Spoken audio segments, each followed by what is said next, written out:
Video उनके लिए जो आज की डेट में सर्जरी करवा चुके हैं वेरिकोसील की, या फिर जो सोच रहे हैं या प्लानिंग कर रहे हैं सर्जरी की। देखो, अगर आपको पेन बियर नहीं हो रहा तो हम भी आपको रिकमेंड करते हैं कि आप सर्जरी कराओ, क्योंकि किसी किसी पेशेंट में कभी 4th ग्रेड पे, कभी किसी को 2nd ग्रेड में भी इतना पेन होता है कि जो बियर नहीं किया जाता। अगर बियर नहीं हो रहा तो हम सर्जरी ज़रूर रिकमेंड करते हैं, बट हमारे पास जो पेशेंट आते हैं आफ्टर सर्जरी भी, क्योंकि ऐसा नहीं होता, क्योंकि अगर आप अपनी सर्जरी भी करवाते हैं या अपने डॉक्टर से पता भी करते हैं, वो भी आपको यही कहेंगे कि 90% की श्योरिटी लेंगे बट 10% की रिकरेंसी आपको बताएंगे। और वो 90% ऐसा नहीं होता कि सारे के सारे पेशेंट 90% क्योर हैं सर्जरी के बाद, बट रिकरेंसी या रिकरिंग आपकी जो वेरिकोसील की प्रॉब्लम है वो हमेशा बनी रहेगी। वो इस वजह से बनी रहती है क्योंकि अगर आपका सर्जरी हुई है तो उसके पीछे क्या करते हैं वो, अगर दो ही करते हैं, एक ओपन सर्जरी और दूसरी है लैप्रोस्कोपी। अब लैप्रोस्कोपी में करते क्या है, वो एक तरफ से आपको वेन्स के अंदर डालेंगे और उसको खोलने की कोशिश करेंगे, और उसको खोल के वो उस टाइम तो नॉर्मल हो जाते हैं, बट उन्होंने आपके पूरी होल बॉडी का बेसिकली ब्लड सर्कुलेशन ठीक किया ही नहीं। इस वजह से आपको दोबारा ये दिक्कत बनी रहेगी कि आपने सर्जरी करवाई, देन उसके बाद फिर थोड़े टाइम बाद फिर वेरिकोसील जनरेट हो गया। और एलोपैथिक कुछ फर्स्ट ग्रेड की वेरिकोसील को इवन लेते भी नहीं है, इतना लाइटली कहते हैं कि वो तो सिर्फ नॉर्मल है, कभी कभी हो जाता है।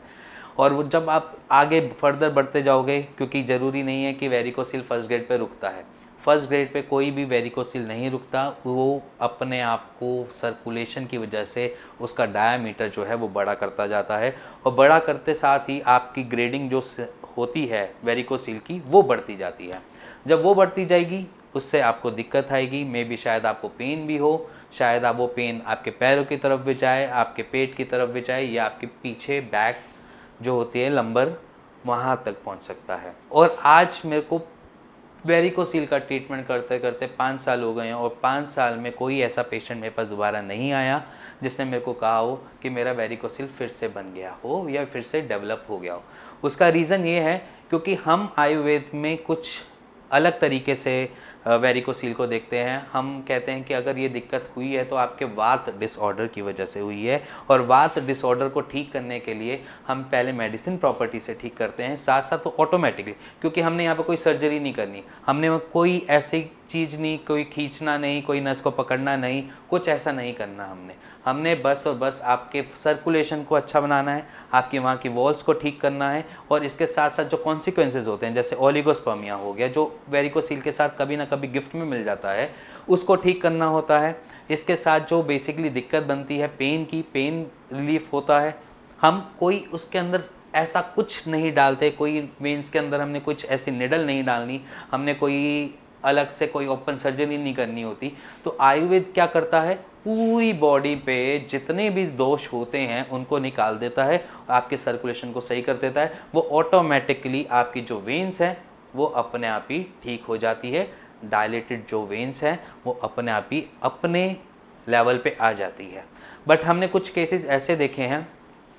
कि कहीं ना कहीं उनकी रिकवरी रुक जाती है, क्योंकि आयुर्वेद में भी ऐसा होता है कि अगर बहुत टाइम से बनी हुई आपको वेरिकोसील की प्रॉब्लम, तकरीबन आप 10 साल से लेकर चले आ रहे हैं वेरिकोसील, 10-15 साल से, अब तक आपको ऐसा कोई प्रॉब्लम नहीं दिया, बट वो जाकर दिक्कत दे रहा है अब जाके, क्योंकि आपकी मोटिलिटी इशू हो गया है, या मे बी आपको स्पर्म काउंट कम हो गए हैं कॉज ऑफ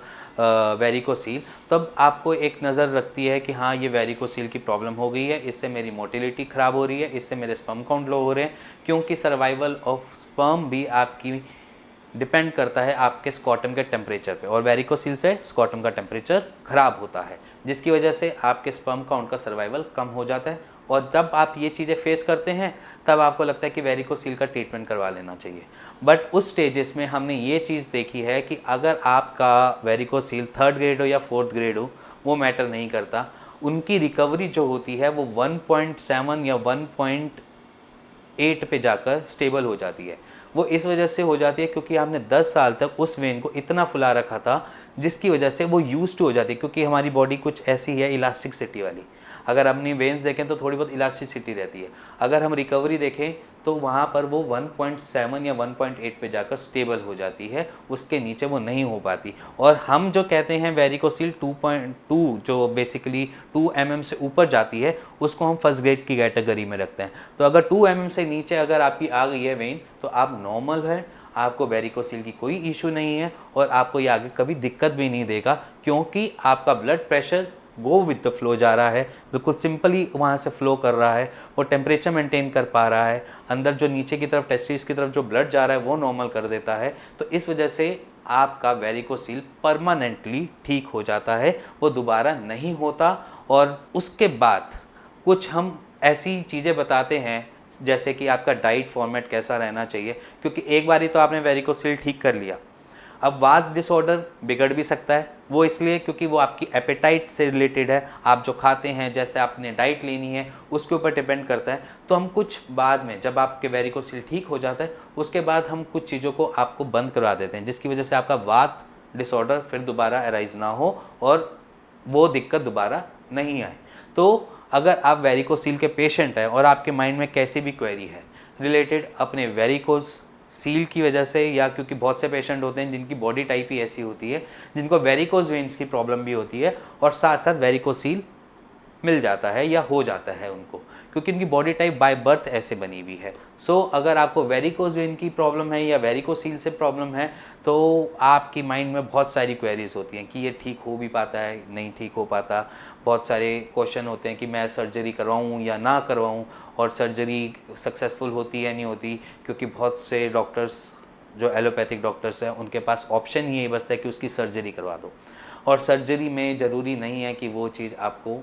ठीक होए, क्योंकि बहुत से पेशेंट जो हमारे पास आते हैं वो पहले 1 या 2 बारी सर्जरी करवा कर आ चुके होते हैं, फिर उनको लगता है नहीं इससे हमारी चीज़ें नॉर्मल नहीं हो रही हैं। तो अगर आप वेरिकोसील की सर्जरी के बारे में सोच रहे हैं और उसको के बारे में आप सजेशन मांगना चाहते हैं तो बिल्कुल आप हमारे नीचे दिए हुए हेल्पलाइन नंबर पे कॉल कर सकते हैं और मेरी टीम से भी बात कर सकते हैं। और अगर आपको कुछ भी डाउट है माइंड में कैसा भी वेरिकोसील या वेरिकोज वेन से रिलेटेड, तो आप नीचे दिए हुए नंबर पे कॉल करिए